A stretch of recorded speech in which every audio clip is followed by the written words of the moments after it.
और तेरा बाबा तेरे लिए ये क्या लेकर आया है?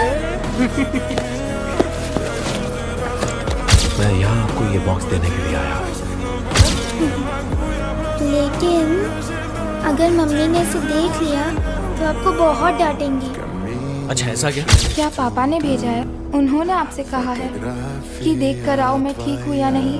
आप जाकर उनसे कह दीजिए। उनके कांटेक्ट करने या ना करने से मुझे फर्क नहीं पड़ता।